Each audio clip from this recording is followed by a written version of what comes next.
In my game, bases have gone through a number of graphical iterations, from fortress through to army camp, however functionality has largely remained the same. I have a plan to change this so they can add to the world, improve the game balance and look a lot nicer. How's it going everybody? I'm Lewis, also known as Skeffles, and welcome to the 36th devlog for my Iron Age fantasy tower defense game, Project Torrim. Last week I absolutely smashed a huge amount of bugs, like you would say a like button on a YouTube video. Like and subscribe if you haven't already. This week I'm implementing my plan to revamp bases to the game. Essentially the core of this plan is to add smaller bases throughout the map that will mean you aren't waiting forever when an enemy slips by, and you can focus your efforts on different areas as the game progresses. So without any further ado, let's get cracking with this plan.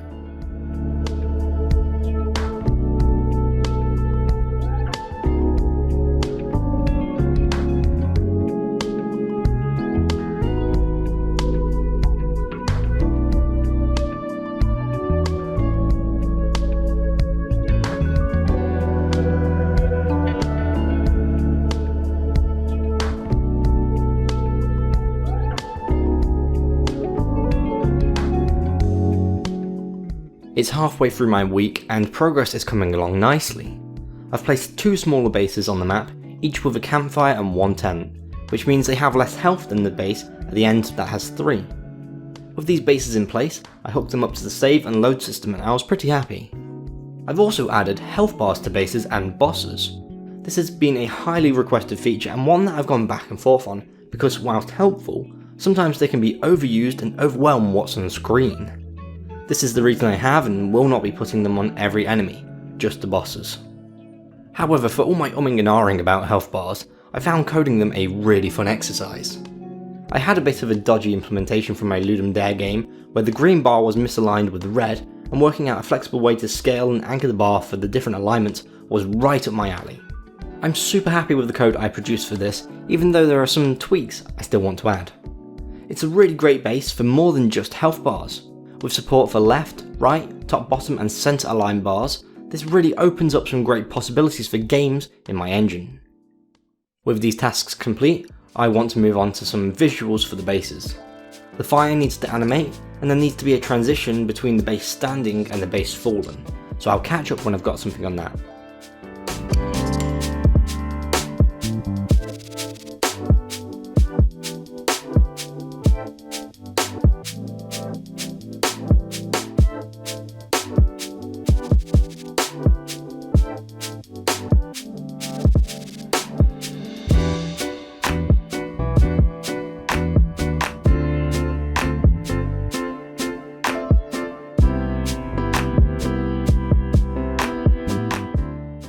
It's come to the end of my development week and I'm pretty happy with the animations I've produced.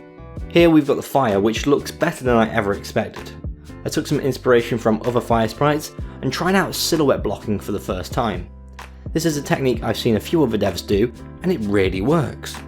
I'm definitely going to look into doing this more often if the results are this good. I also added a small particle system to represent smoke and I think it gels really well with the sprite. Finally, the other animation I created this week was a collapse for the tents. Whilst this seems minor, it really gives a much better idea of what's going on in the game. Before, when a tent went from standing to fallen, it was hardly noticeable, but now it's obvious. What do you think of the changes this week? Let me know in the comments below. Personally, I think this week has been brilliant. Getting this base revamp done has been on my mind since I rethemed the game back in September, so it feels great to finally tick this off the list. As I finish up for this week, I'm reviewing the remaining tasks and the game itself. I'm getting close to finishing it, which is awesome. However, there are still some clear obstacles in the way. For example, I believe the late game will have some significant performance issues with the collision engine that I just have to fix, so I'll be investigating that next week. Don't forget to subscribe to get notified when that video is released. I hope you've enjoyed watching this devlog for Project Torrim. Leave the video a like to let me know you did. Thank you and I'll see you next time.